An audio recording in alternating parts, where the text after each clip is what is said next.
Today, I'm reviewing Redfin's 2026 predictions for the housing market. They are calling this the Great Housing Reset. This is my opinion on all of their predictions. And don't leave, because you're going to want to know the number 11 prediction from Redfin about how the real estate market is going to change this year, because it is going to change in a big way. So stay tuned. Let's get into it.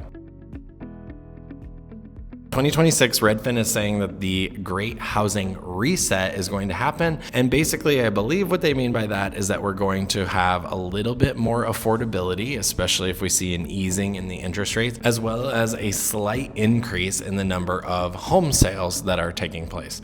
So let's jump right into their predictions, and I'll give you my 2 cents on what I think is going to happen, specifically as it applies to Seattle as well. Prediction number 1, mortgage rates will dip to low 6% range, and they say this is one factor that will improve affordability. So as you know, if you followed along for a while, that when interest rates come down, buyers can purchase more home. They can purchase a higher price because that interest is lower, and so it impacts their monthly payment by bringing that down a little bit, and so they can afford a little bit more. Redfin is saying that the 30-year fixed rate will average 6.3% for the entire year, down from 6.6%, which was the average in 2025. Right now, today, we're sitting at 6.2%. I am hopeful that we'll see a little bit lower than this, but it may just stay at 6.3%. Again, how this will impact the market is, when that rate comes down, buyers are typically more willing to go out and shop and look for a home because they can afford it a little bit more. The big thing here is that homes are more and more unaffordable every single day. And so if the Fed cuts the interest rate, be aware that cut, the news of that cut, is probably going to lead to lower interest rates in the weeks prior to the actual cut itself. So that's something you have to be really aware of. I do think that Redfin's correct here. I think that the rate will probably stay around 6%. I would love if we can see some 5s this year, but I don't know if we will actually see that. Prediction number 2, home buying affordability will improve as wages grow faster than prices.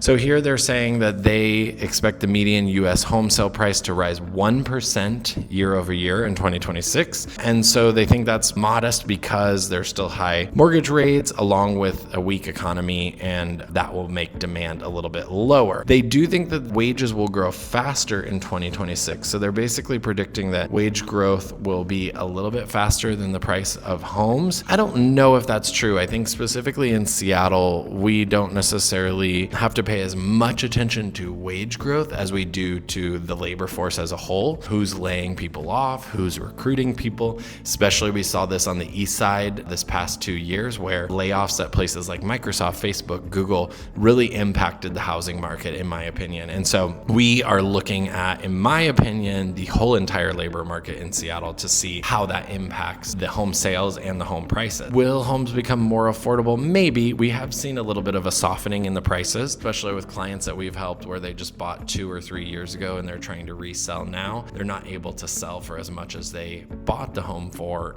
during the pandemic. So yes, we might see that trend continue, but there are always the houses that are picture perfect, that are the perfect layout, and those always typically go over the listed price. So I think this is going to be case by case for homes in the Seattle area. Some may go a little bit lower and soften in price, and others may go quite a bit higher. Prediction number 3 is home sales will rise 3%. So they're saying not the prices, but overall the number of homes sold will go up 3% from 2025 to an annualized rate of 4.2 million home sales in the US. So to give you context, back in 2020, 5.6 million homes were sold, 6.1 were sold in 2021, and then 5 million in 2022, and that dropped down to 4.1 in both 2023 and 2024, as well as 2025. And so this number, 4.1, is historically low for the number of home sales in the US. So they're saying this will go up slightly. Now, I think that in Seattle, the biggest driver of home sales, again, will be jobs,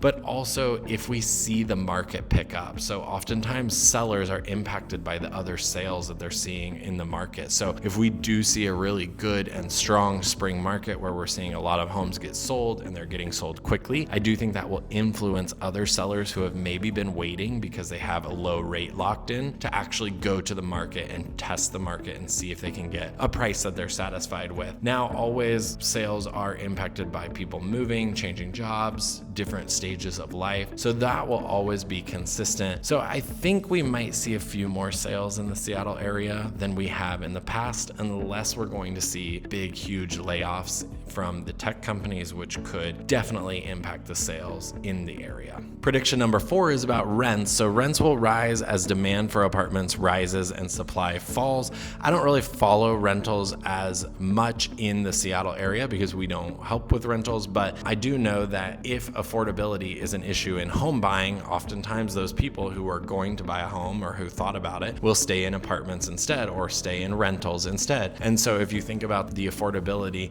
being unachievable, you're going to obviously have more people renting. And so I think that will contribute to the rise in rents in Seattle and the demand that is there. So I think that's probably one that inherently, because of the housing market, we will see a lot of those people stay in rentals. During COVID, we saw a lot of people come out of rentals because the housing market was more affordable with the lower rates. So kind of the inverse happening right now. Okay, prediction number 5 from Redfin is high housing costs will reshape households with more roommates and fewer babies. So this point is all about that they expect that the cost of starting a family, moving into a home that maybe you want to have the yard, you want to have the extra space, may not be as achievable. So maybe there are going to be fewer babies or household formations and also more roommates. So people who are staying in rentals, or maybe homeowners who can not afford as much as they could in the past will have a roommate move in and split the cost with them. This is definitely something I could see in our economy right now, especially if people are losing jobs and their housing costs become unaffordable. It's definitely a thing where we could see a lot of homeowners start to take on roommates,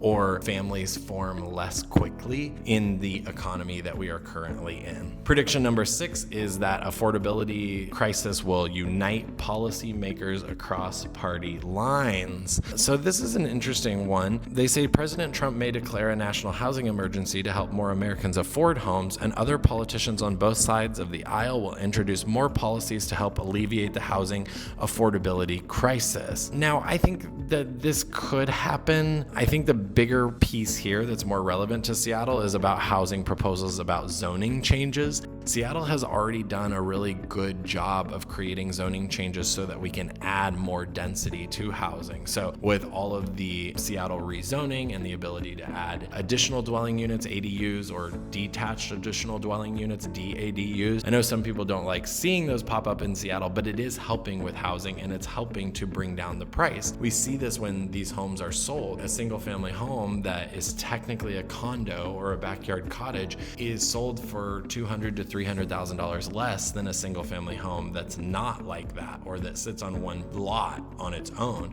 And that has allowed people, even people that we've helped, get into properties that maybe they couldn't have gotten into before. And so I think Seattle kind of leads the way on this, and I'm excited to see how this evolves specifically in our market, because I think it will play a big impact in our market for years to come. Prediction number 7, more Americans will refinance and remodel. So this is all about, with the rates, as I mentioned, coming down to 6%. That's the first time they'll hit 6%, if they do, since 2022. So we will probably see a boom in the number of people who can actually refinance out of the rate they've had for the past 3 years down to a slightly lower rate. Now, if you have questions about refinancing, please reach out, because I do have my mortgage license as well, and I can help talk you through the numbers. It only makes sense at certain times, and you don't want to necessarily refinance every single year because you're resetting your loan for the next 30 years. But when the rate comes down enough to make sense financially, then it might be something that you actually want to do. So I do think we'll see a lot of refinances from people who have purchased in the past 3 years. And then the point about remodeling, with housing being unaffordable, Redfin is predicting that basically people will stay in their homes and remodel them and try to make them work for what they need. And I actually agree with this point. I think that the trend in COVID was to get more space and to potentially trade up in houses because you could, because the price was doable and the interest rate was low. Now, with the prices being much higher and the interest rate being much higher, it's more likely that people are going to just try to stay in the home they have, keep the interest rate that they've had for the past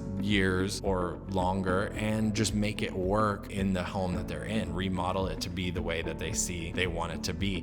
So I definitely think that is something we will see. Now, prediction number 8 is not as relevant. The New York City outskirts, Great Lakes region will be hot. Zoom towns like Nashville and Austin will not. So basically, areas close to this New York City will attract people who need to commute to the office. The Midwest and Great Lakes regions have wide appeal because they're more affordable. That all makes sense.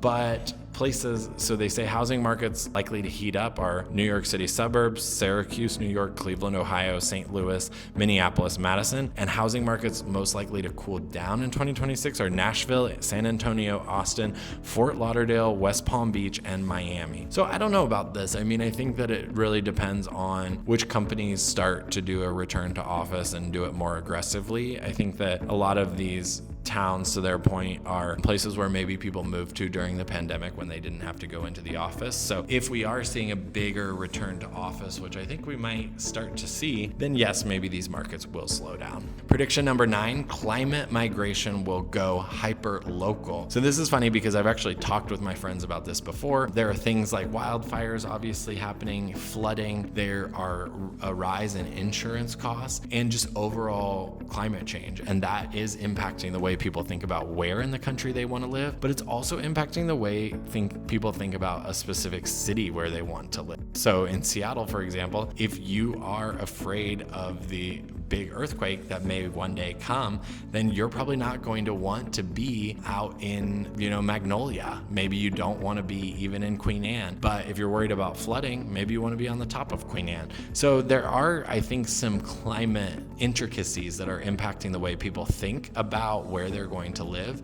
We certainly see it condo buyers when they're thinking about earthquake insurance for the condo building. We see it with home buyers who are thinking about, is the home earthquake retrofitted? So I definitely think climate is on the top of people's minds, and this is a spot on prediction. I don't think it will just happen in 2026. I think it's been happening and it will continue to happen as we see more and more climate disasters happen. Prediction number 10, NAR will let local MLSs call the shots, sparking consolidation. So if you follow the real estate news at all, there's a lot of feuds going on right now, specifically between Compass and Zillow. There's a lot of MLS involvement. I try to stay out of it if I can, but maybe NAR will stay out of it. That's the National Association of Realtors. Maybe they'll back off a little and just let these companies battle it out and see what happens. And last but not least, prediction number 11, AI will become a real estate matchmaker. I think this will definitely happen. This is already happening. So on Redfin and now on Real's website, they just rolled out this year, which is the brokerage I work for, they're going to have an AI assistant that you can just talk to and tell them, hey, I want a house near a park with great schools and that has 4 bedrooms, 3 bathrooms, and it's going to surface those results to you as opposed to you have to type it in, find the filters that match your criteria. I think this is going to start happening very quickly in 2026. I think it's going to be a big wave of the future and definitely something that they're spot on about. I also think that AI is going to be a big change for real estate agents and how they do their jobs. So I do think that this is a big one that's going to change the real estate industry, hopefully for the good, in the next year. There you have it. Those are the 11 predictions from Redfin about the 2026 real estate market. They really vary across the board. I agree with most of them. I think they apply in unique ways in Seattle, but what do you think? Leave a comment below. Let me know. I'd love to hear what you think. If you think these are accurate, if you think I'm completely wrong, you can tell me that too. But I'd love to know exactly what you think about this and the 2026 predictions for the real estate market. Thanks for tuning in. We'll see you again next time.